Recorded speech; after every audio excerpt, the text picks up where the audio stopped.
नमस्कार दोस्तों, माँ सरस्वती कंपटीशन क्लासेस में आप लोगों का हार्दिक स्वागत है। आज हम इस ऑनलाइन क्लासेस में इतिहास के एक टॉपिक पर चर्चा करेंगे और टॉपिक का नाम क्या है? भारतीय राष्ट्रीय कांग्रेस।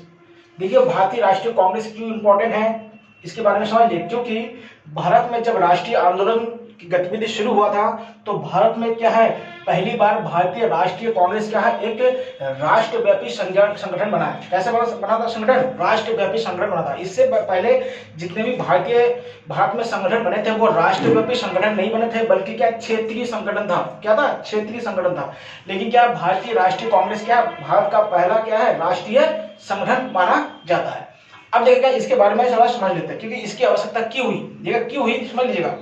देखिए, आपको मालूम होगा कि भारत में जब अंग्रेज यहाँ पे, ब्रिटिश सरकार यहाँ पे आए तो भारत में पश्चिमी शिक्षा लाया था।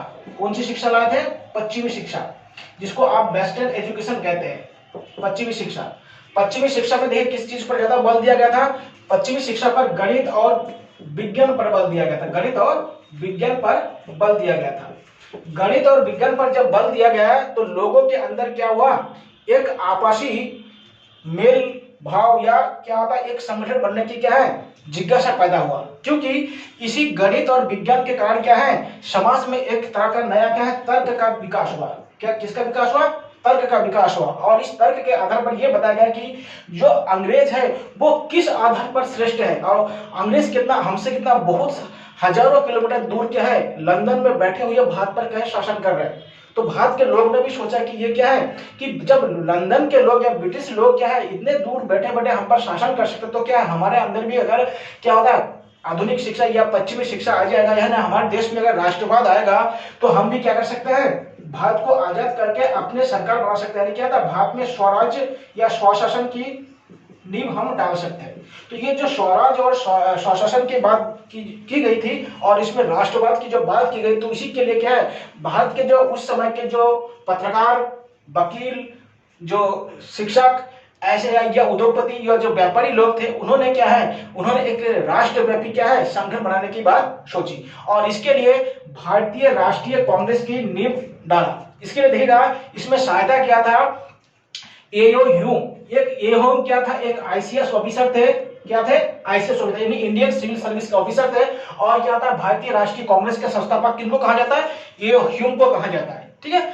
और ये जो स्थापना किया गया था 28 दिसंबर 1885 में क्या है, बंबई में इसकी स्थापना किया गया था। कहां पे किया गया था? बंबई में। और जब इसकी स्थापना किया गया था तो पहला जो अधिवेशन हुआ था उसमें 72 लोगों ने भाग लिया था। कितने लोगों ने भाग लिया था?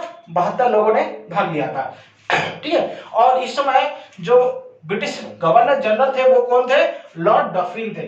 जब हमारे देश में भारतीय राष्ट्रीय कांग्रेस का निर्माण हुआ या गठन हुआ, तब भारत का गवर्नर जनरल कौन थे? लॉर्ड डफरिन थे। ठीक है, लॉर्ड डफरिन। और एक बात ध्यान रखिएगा, ये जो भारतीय राष्ट्रीय कांग्रेस है इसका पहला नाम क्या था? नेशनल कॉन्फ्रेंस था। बाद में दादा भाई नौरोजी ने भारतीय राष्ट्रीय कांग्रेस क्या है, इसका नामकरण कर दिया। यानी भारतीय राष्ट्रीयकरण का नामकरण किसने किया था? दादा भाई नौरोजी। ठीक है। तो आप देखते देखिएगा, ये जो भारतीय राष्ट्रीय कांग्रेस है इसका गठन होने के बाद क्या है, इसका जो प्रभाव था इस पे नरम दल का प्रभाव था। किसका प्रभाव था? नरम दल। ठीक है। तो नरम दल के प्रभाव, तो नरम दल के जितने भी लोग थे ये क्या था, सरकार से जन आंदोलन कभी नहीं किया, बल्कि सरकार से क्या है, रिपोर्ट या अनुवेदन के आधार पर क्या सरकार से बहुत सारे रियायत मांगने या बहुत सारे क्या है मांगने की कोशिश की जाए।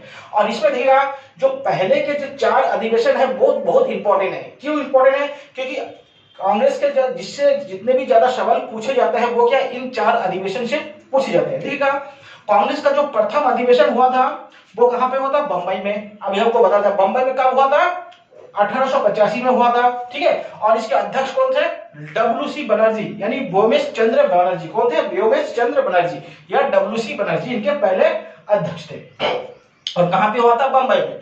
इसका दूसरा जो अधिवेशन हुआ था वो कलकत्ता में हुआ था, या कोलकाता, पहले कलकत्ता कहता है, आजकल उसको कोलकाता कहते हैं। और इसमें दादा भाई नौरोजी क्या है, इनके अध्यक्ष, द्वितीय अध्यक्ष किनको चुना गया था? दादा भाई नौरोजी को चुना गया था। और ये कब हुआ था? 1886 में हुआ था। कब हुआ था? 1886 में हुआ था। देखिए कलकत्ता अधिवेशन में क्या हुआ था, लॉर्ड डफरिन ने कांग्रेस के जो अधिवेशन हुआ था उनमें क्या है भोज भी दिए थे, मतलब उनको खाने में दावत दिए थे, ये भी क्वेश्चन पूछा जाता है। एक बार थोड़ा सा दादा भाई नौरोजी के बारे में हम थोड़ा चर्चा कर लेंगे। देखिए दादा भाई नौरोजी को भारत का great old man of India कहा जाता है। क्या कहा जाता है? भारत का वयोवृद्ध व्यक्ति कहा जाता है। दादा भाई नौरोजी को क्या कहता है? भारत का वयोवृद्ध व्यक्ति या great old man of India कहा जाता है। और दादा भाई नौरोजी क्या है, भारत में पहली बार प्रति व्यक्ति आय का गणना किया था। भारत में प्रति व्यक्ति आय का गणना सबसे पहले किसने किया था? दादा भाई नौरोजी। प्रति व्यक्ति आय, ये बहुत इंपॉर्टेंट है। प्रति व्यक्ति आय, जिसको आप इंग्लिश में कहते हैं पर कैपिटा इनकम। तो दादा भाई नौरोजी ने सबसे पहले क्या है, प्रति व्यक्ति आय का गणना किया था। और इन्होंने जब गणना किया था कब? 1866 में किया था। और इस समय एक भारतीय का जो वार्षिक आय था वो 20 रुपए था। कितना रुपए था? 20 रुपए।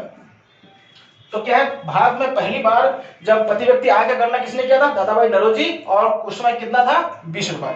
दूसरी बात, भारत से जो इंग्लैंड द्वारा ब्रिटिश सरकार द्वारा जो धन का बहिर्गमन कर रहे थे या धन का क्या कर रहे थे, ड्रेन कर रहे थे, उसके बारे में सबसे पहले दादा भाई नौरोजी ने इस बात को क्या उठाया। देखिए दादा भाई नौरोजी ने एक पत्रिका का संपादन किया था। वो पत्रिका क्या था? इंडिया नामक पत्रिका उन्होंने शुरू किया था। कौन सी पत्रिका? इंडिया। इस इंडिया पत्रिका में उन्होंने बताया था कि जो भारत से जो धन है उसका क्या हो रहा है? बहिर्गमन हो रहा है। बहिर्गमन मतलब क्या होता है? भारत का जो धन है वो क्या है, ब्रिटिश सरकार क्या लेके जा रहे। तो इस पर उन्होंने एक बुक लिखा था, un British rule in India. क्या लिखा था? Un British rule in India. और एक बुक और लिखा था, इंडिया डेप्ट टू ब्रिटेन। क्या था? इंडिया